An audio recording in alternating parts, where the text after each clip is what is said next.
Zia advocate صاحب یہ بتائیں، بلوچستان کے جو مانے جانے لوگ ہیں، جو عوام کے اندر اپنی ایک حیثیت رکھتے ہیں، آج جس طرح پیچھے ہم نے دیکھا کہ بگٹی صاحب تھے، ان کو مارا گیا، اس کے بعد مینگل صاحب کے ساتھ جو کچھ ہوا، پھر عطاء اللہ مینگل کے ساتھ جو کچھ ہوا، اور اب مہرنگ بلوچ اور صبغت اللہ شاہ جی جو اس بلوچ یکجہتی کمیٹی کے جنرل سیکرٹری ہیں، ان دونوں کا نام 4 شیڈول میں ڈال دیا گیا. اس کے علاوہ اختر مینگل صاحب کا نام بھی 4 شیڈول میں ڈال دیا گیا ہے. تو کیا سمجھتے ہیں کہ ملک کے اندر بھی سفری پابندیاں اور وہ لوگ جن کو عام لوگوں کی بات کرتے ہیں، ان سے کیا خطرہ ہے ریاست کو؟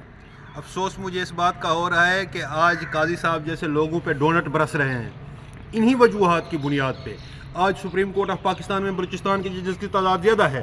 آج دیکھیں کہ اسلام آباد پہ حکمرانی بلوچوں نے سب سے زیادہ کی ہے بلوچستان کے لوگوں نے. اس میں بگٹی بھی شامل ہو گئے، اس میں مینگل بھی ہو گئے، اس میں فلانے بھی ہو گئے، فلانے بھی ہو گئے، فلانے بھی ہو گئے. آپ جب اس طرح کی حرکتیں کرنے کے بعد، حکمرانیاں کرنے کے بعد اپنے آپ کو کسی سٹیج پہ دیکھنا چاہیں گے یا آئینہ دیکھنا چاہیں گے تو بہت گندے اور دھندلے نظر آئیں گے. میں آپ کو بتاتا چلوں وہ یہ کہ آج اگر آپ مہرنگ بلوچ جیسی ابھرتی ہوئی نوجوان لیڈر کے اوپر بنیادی انسانی حقوق میں ہوتا ہے نا کہ آپ کو آزادی ہے، آپ سفر کر سکتے ہیں، آپ کو آزادی ہے، آپ بول سکتے ہیں، آپ کو آزادی ہے، آپ پاکستان میں پھر سکتے ہیں، آپ کو آزادی ہے، آپ کسی بھی جگہ پہ جا سکتے ہیں. آپ اگر اس طرح کی سوچ رکھیں گے، اتنی نیگیٹو سوچ رکھیں گے کہ اس کو ہم نے پابند سلاسل بھی کرنا ہے، اس کو سفر بھی نہیں کرنے دینا، اس کو بولنے بھی نہیں دینا، اس کی زندگی بھی نہیں جینے دینی، آپ ایون کہ زندگیاں تک چھیننے کو تیار ہیں اور آپ نے چھینی بھی ہیں اور بہت زیادہ تعداد میں چھینی ہیں.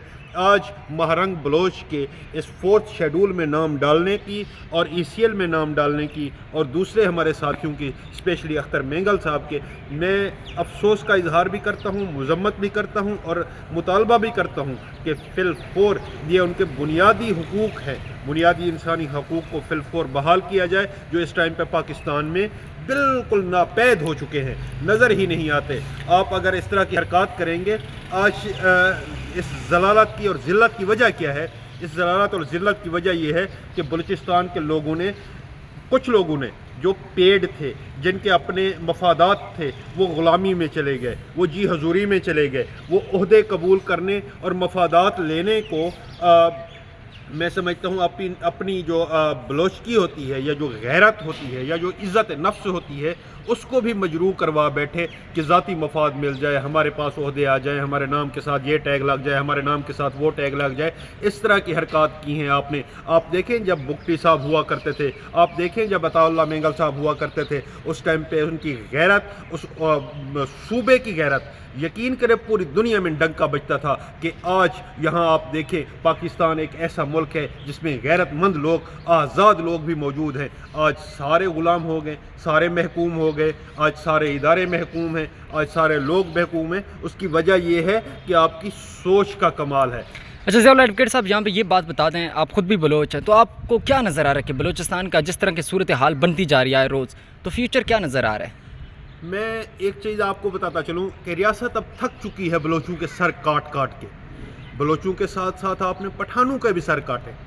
جتنے بھی آپ نے سر کاٹے، کوئی حاصل بتا دیں جو آپ کو فائدہ ملا ہو. آپ نے معصوم لوگوں کے سر کاٹے ہیں، سر کٹ بھی رہے ہیں ہمارے. ہم پھر بھی آزادی کی جنگ، غیرت کی بات ضرور کریں گے، کیونکہ ہم نہ جھکنے والے ہیں نہ بکنے والے ہیں. ایک چیز میں آپ کو بتاتا چلوں کہ ہمارا لیڈر عمران خان بھی اس ٹائم پہ وہ ایسا استعارہ بن چکا ہے آزادی کا، ایسا استعارہ بن چکا ہے غیرت کا، ایسا استعارہ بن چکا ہے پاکستان کے نام پہ. آپ دیکھیں وہ برانڈ بن چکا ہے. آج ایک صحافی کا ٹویٹ میرے نظروں سے گزرا، وہ کہہ رہا تھا کہ میں امریکن الیکشن کی کوریج کے لیے گیا ہوا تھا، وہاں پہ مجھ سے سوال کیا گیا.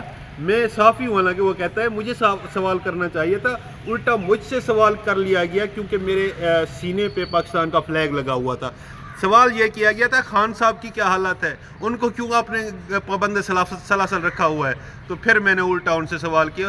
خان کی ہر جگہ پہ اس ٹائم پہ پذیرائی اس وجہ سے ہے کہ وہ غیرت مند ہے، وہ ڈٹا ہوا ہے، وہ پاکستان کی آزادی کا سودا نہیں کر رہا، وہ اپنی آزادی کا، اپنی عوام کی آزادی کا سودا نہیں کر رہا. اور انشاءاللہ آپ کو وہ وقت آتا ہوا نظر آئے گا کہ ہم آزاد ہوں گے اور حقیقی آزاد ہوں گے.